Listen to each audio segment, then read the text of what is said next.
Alderperson King. So I guess what my real question is, based on what you've heard tonight, based on the divisiveness that you heard in our community, based on the emails that were generated to us, would you still write that blog the same way you did today? I mean, was that your intent? My intent is never to cause divisiveness, but when collaboration fails and when we're shut out of a process, then I do default to my legal training, and that's an adversarial system.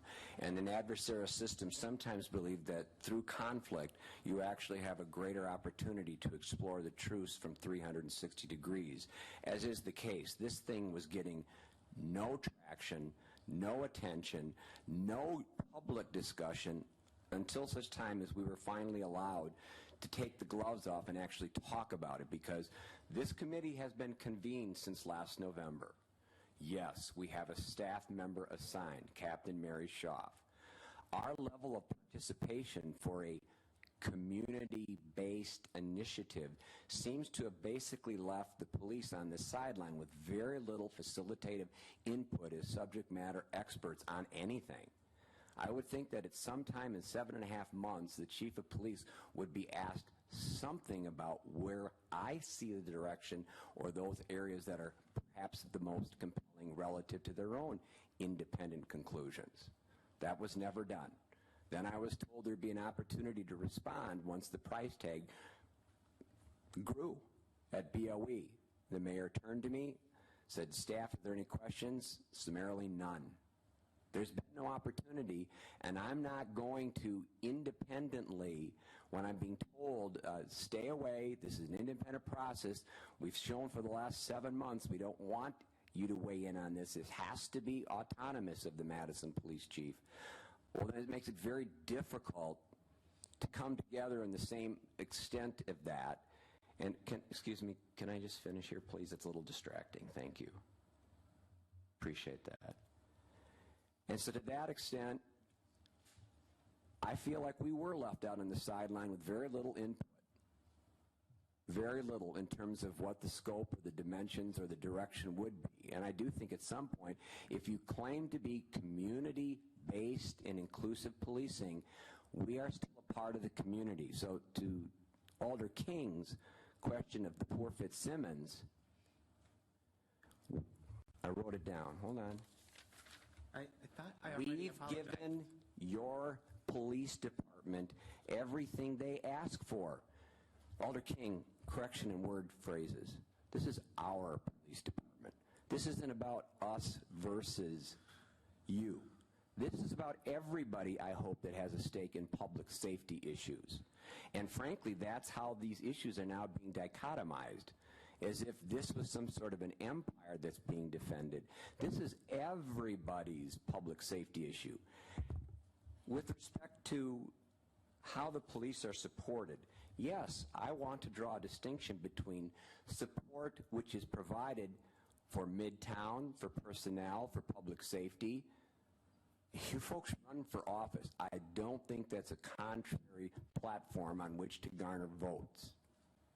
There is a distinction, though, for, however, how you are demonstrable in what show of support you provide your police department. So I don't like to dumb things down, but let's see how many things I could think of in the course of time since this council has had opportunities that have been squandered. Obviously, we followed the Tony Robinson the attempt to let the community ventilate for 2 hours when, with the rules use of committee of the whole, I could have at least responded at the end of 2 hours. But no, we just took a unilateral hit and got blamed for everything and anything. After weeks of doing set demonstrations and deployments, there was a well-publicized rally for the police at the law enforcement memorial. Not one of you showed up. Police Week, again, we went over that. We had a Citizen and Police Awards banquet at the Overture Center. Over half of the recipients were citizens. None of you showed up. What time was it? At 6 p.m. We have had annually oath of offices, where new recruits get a chance to meet public officials. Usually the PFC comes, the mayor comes, every now and then an alder comes. We have graduations, PFC, mayor, very seldom an alder. When again, decorum, when there's been those instances when annual overtime reports are submitted, fly through the BOE, they get here, and again, there's where the decorum just went out the window. Registered speakers who have nothing to say about the overtime budget and used it as a mere pretext. And what do? Could we at least silence their mics? Could there at least been someone who would have called order and say, where is the relevancy here when this is the subject that you said you were going to register to speak? Let's not forget, too, that many here in this room were very quick, as poor Mrs. Fitzsimmons was trying to grapple. There was a cross-pollinated letter of city and county officials who were quick, after Tony Robinson's death, to together jointly sign this expression of utter disbelief, mistrust, and how bad everything was with racial disparities. Obviously silent completely on police support, and thank you for doing the job you've had. And then, quite frankly, there was the resolution the week before Tony Robinson's anniversary of his death. Thank God I got caught wind of that and referred it to the city attorney, who then referred it back to you to say, drop this, we're in litigation. The comments that were made to the Madison Police Department were spurious and completely without merit. So there are ways to be supportive of the police, and then there are demonstrable ways to be supported by the police. Someone told me in the last 24 hours, Chief, I don't get why you're angry. We support you. We vote for you. And I said, that's not the same. It's a different form of support. When there have been those moments, those contentious issues, where you have a chance to weigh in, your silence is what's crippling the morale of my force. That's what I'm trying to elucidate here. We appreciate the support, and you are benefiting from this department. You're putting your money where your mouth is, and we're grateful.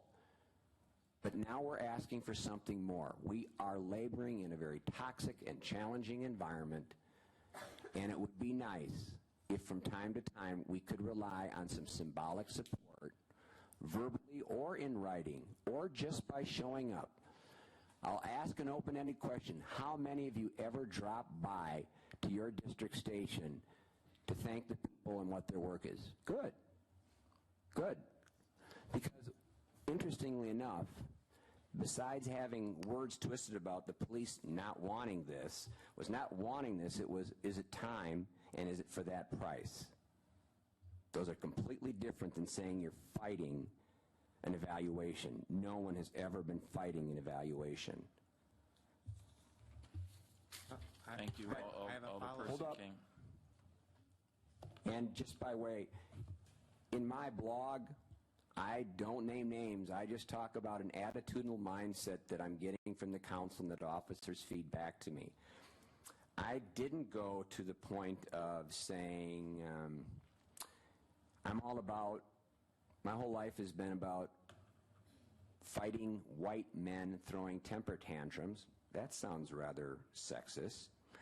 Or tone deaf to people of color. That's interesting, considering how much activism has been done by this department and by me personally in fighting things like Assembly Bill 460 and testifying against the Wisconsin Chiefs of Police on behalf of our undocumented Latino community. So, yes, you're right. There have been a lot of hurt feelings in this whole context. You take your vote. If the vote passes, we move on. That's part of the democratic process. But I don't think the police should be blamed for tuning up the entire community about the significance of what this $400,000 investment means at this particular time.